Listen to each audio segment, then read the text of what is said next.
Assalamualaikum warahmatullahi wabarakatuh. Hi everyone, my name is Shika Konita, and today I will present a summary and analysis of 10 articles that I've reviewed for our advanced reading course. Each article will be discussed based on its content, benefits, strength, weaknesses, and how it connects to the others. So let's get started.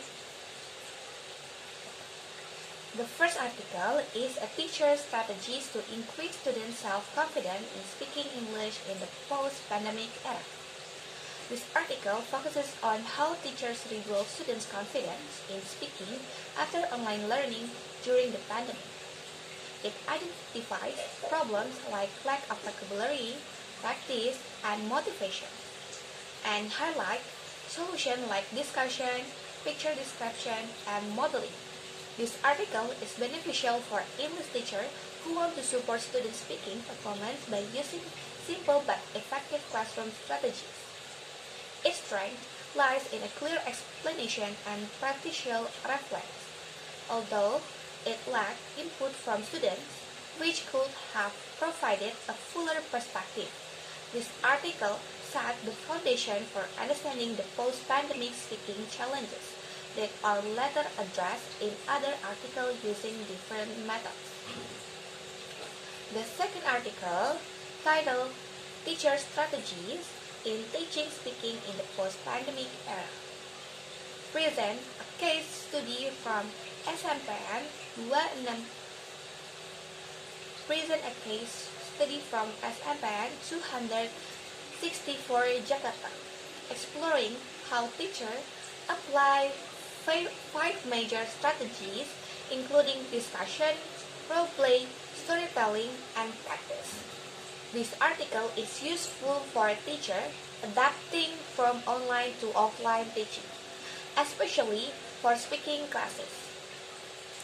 It's concise and easy to understand language makes it accessible. True, it has a limitation in the small number of teacher participants.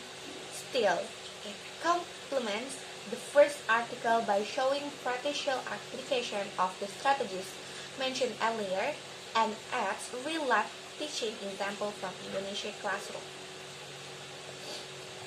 The third article, Speaking Skills Through Text-Based Learning in English Class, highlight how text-based learning helps students speak more fluently and confidently. It emphasizes learning through meaningful tasks that simulate real-life communication. The benefit of this article is that it introduces a more engaging method compared to traditional speaking exercises. It's supported by strong data from pre- and post-test. Although the study was conducted online, raising concern about the accuracy of a student response. This article expands on the previous two by introducing text-based learning and as a creative solution to boost speaking skills in post-academic pandemic setting. The fourth article, a model of speaking strategies for EFL learners, focuses on how gender and proficiency affect students' choices of speaking style. The fourth article, a model of speaking strategies for EFL learners, focuses on how gender and proficiency affect students' choices of speaking strategies. The study is valuable for teachers aiming to personalize their approaches based on learners' backgrounds. A strong point is the large participant size, with over 250 students involved, providing solid statistical evidence. However, the study only included one institution, which might limit generalizability. This article adds a new dimension to the previous ones, reminding us that individual learner differences should be considered when choosing teaching strategies. The next is improving student English language skills through short videos. The authors explore how video content improves speaking abilities and boosts student motivation. The study showed that video-based learning is fun, engaging, and effective in increasing vocabulary and pronunciation accuracy. It's particularly useful for teachers who want to use technology creatively. Its strength in using both qualitative and quantitative methods. Through this table was small and limited to one school. This article offers a modern, media-based alternative to traditional strategies discussed in earlier article and support a more visual and this article is student-friendly approach. The sixth article is the implementation of the communicative language teaching method.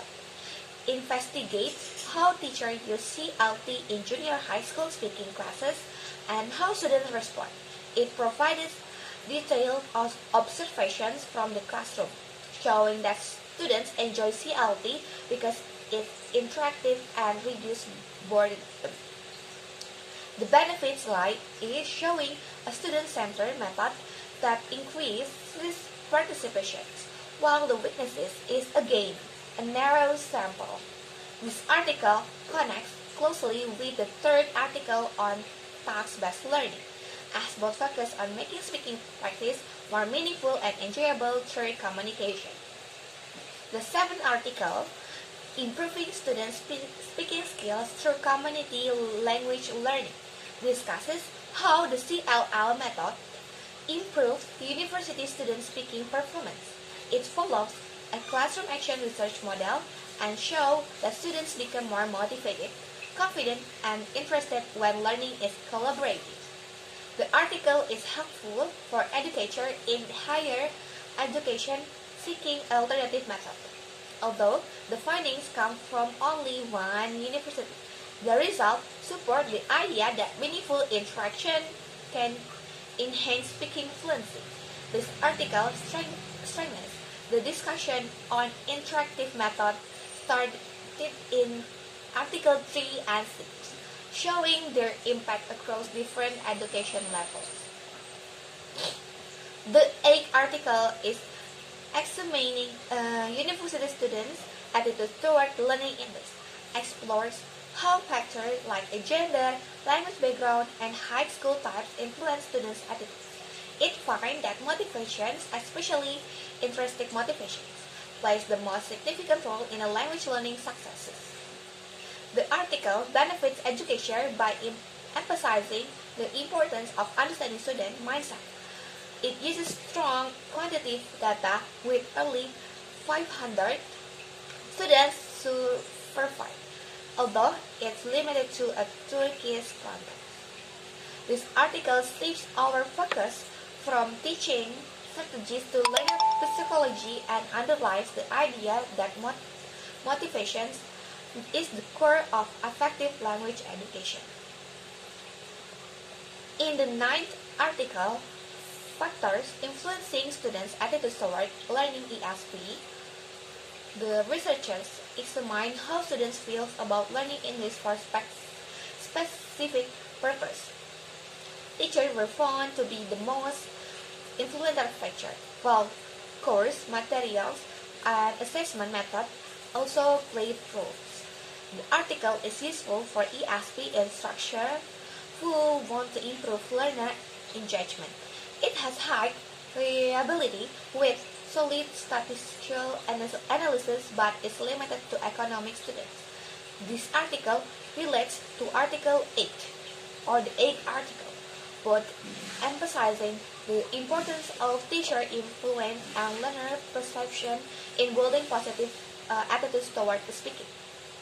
Finally, the 10th article, Factor Affecting Students' Attitude Toward Learning English as a Foreign Language, investigates how social and educational content influence students' motivation. It showed that peer and family support boost positive attitudes, while poor classroom environments can lower them. The article combines both qualitative and quantitative data, which is a strength, but it focuses on only one school. This final article brings the series full circle by reinforcing the idea that student attitudes, teacher interaction, and learning conditions are all essential for successful speaking development. In conclusion, these 10 articles together show that improving speaking skill in English require more than just good teaching techniques. It takes a combination of effective strategies, student-centered method, engaging media, and most importantly, understanding students' motivation and background. From post-pandemic recovery to technology integration and psychology support, each article plays a role in building better speaking classroom. I have learned that teaching speaking is not one size fits all. It needs creativity, empathy, and adaptation. Adaptation. Thank you for watching this presentation. Hopefully you enjoyed this video. Wassalamualaikum warahmatullahi wabarakatuh. Bye bye. See you again, guys.